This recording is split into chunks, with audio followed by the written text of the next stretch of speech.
My sister-in-law pranked me by giving me alcohol knowing I don't drink, and I feel so hurt even though she didn't know it would trigger my childhood trauma. I, 29F, don't drink alcohol. The short answer to the reason for this is I grew up with two highly abusive alcoholic parents. It took me a lot of self-work and therapy to even be able to be in the same room as people that are drinking. When I meet new people, I just politely turn down drinks by saying something along the lines of I don't drink. There has obviously been some instances where people ask me why, but I never go into the traumatic details. I've never had anyone push it onto me or anything. That's what makes what happened last weekend so bizarre. On the second Saturday of every month, my husband, 30M, and his sister, 32F, throw a cookout or something along the lines for all of their childhood friends.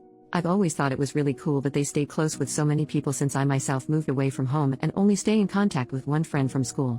I've been attending these hangouts ever since my husband and I started dating. There's never been any issues. I get along well with his friends and his sister. Last Saturday, my husband took my 11-year-old little brother out of town for a dad and Sunday. We're his legal guardians. I've had custody of him since I was 20. So I went to the cookout alone this time. I've done this a couple times before, it's always been fine. So, my sister-in-law handed out the usual mimosas, and I asked for just orange juice like always. When I took a sip of the drink she handed me, I immediately spit it out because I could taste champagne. I turned around to my sister-in-law and said, "Oh, you must have given me your drink by mistake." When I turned, I noticed her and two of her friends laughing. I was so confused. I asked what was going on and my sister-in-law said through her giggles, "We thought it would be funny to see how you react to alcohol since we've never seen you drink it before. You should have seen your face." I was honestly just so shocked by that my only response was, "What the hell?" As they continued laughing, I just told them I was leaving. I honestly don't even remember that drive home because I was trying to keep myself from having a panic attack. When I finally got home, I just broke down crying. My husband and brother got home shortly after that and I couldn't hide how I was feeling even if I wanted to. My husband immediately asked me what was wrong and I just broke down again. I hate that my brother had to see me cry. I try to keep our house as happy and safe as possible. After I put on a movie for my brother, I explained what happened to my husband. He was so mad. I've never seen him like that before. He told me to go relax with my brother and he was gonna sort everything out. I could hear him yelling at his sister on the phone and after almost an hour, he came and sat with us and told me we wouldn't be seeing her again. The next day, we told my mother and father-in-law. I've always been really close with them so I wanted to confide in them, but I was obviously scared because that's their daughter and I didn't want to talk bad about her to them. To my surprise, they were absolutely mortified and so apologetic on behalf of their daughter. I'm so glad because my little brother adores them. It would have been devastating if our relationship with them suffered because of this. So, yeah. This past week has been so weird. I feel weirdly betrayed. I hate that my sister-in-law and her friends used me as some sort of entertainment for the day. I know that they don't know the trauma this triggered inside of me, but I'm just so confused on why they thought that was an okay thing to do.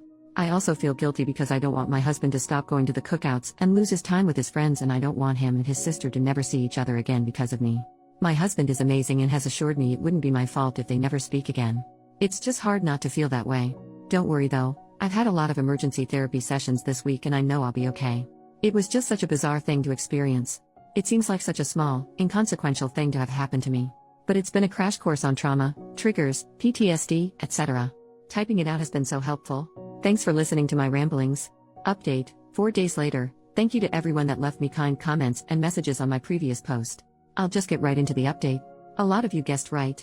This isn't the first time my sister-in-law has done something like this. She is definitely what some would consider a mean girl. My husband and his parents have had multiple falling outs with her over the years, but they've been on good terms recently until she pranked me. So, yeah. I could see how my husband's immediate reaction to go no contact seemed like an overreaction, but he's dealt with a lot from her in the past. I don't want to give any specific examples because they're personal to my husband and his family. Hope you all understand. So here's what happened after my last post. After talking with my therapist and my husband, I decided I wanted to message my sister-in-law. I asked her if she wanted to get lunch and talk about what happened. I wanted to explain some of my past to her, my PTSD diagnosis, and why what she did affected me so much. I just wanted this to be over and for us to come to an understanding. But she never responded. A couple of my husband's friends that were at the cookout when the prank happened called us to check in on me. They said they had no idea my sister-in-law planned that and they never would have let it happen. That's probably why she didn't clue them in on the prank. They told me that after I left, they told her it wasn't cool. After a couple days I just gave up hope of her messaging me back and decided to start moving on. Yesterday, my sister-in-law blew up my husband's phone. She said some pretty awful things. To summarize, it was along the lines of "It's not my fault your wife is a pussy that is scared of champagne." She called me a bunch of names, from everything to bitch, cunt, etc. She said she never liked me and she wished my husband stayed with his high school girlfriend. They broke up when they were 18 by the way, my husband is 30. Lol. The worst thing she said was, my husband was just doing charity by taking in a couple of orphans.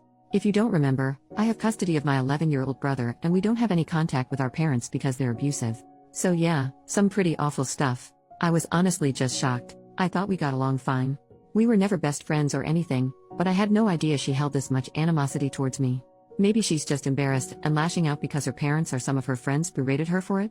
I don't know. My husband sent just one message back to her saying he never wants to see or talk to her again and then blocked her and her husband's numbers. He told his parents what happened and they were furious too. I don't know what they said to her, but they're about as done as my husband. Since I've been in therapy and have support around me, her words didn't bother me much. I know she obviously has some problems to deal with and I'm just her latest target. The worst thing she did was bring my brother up.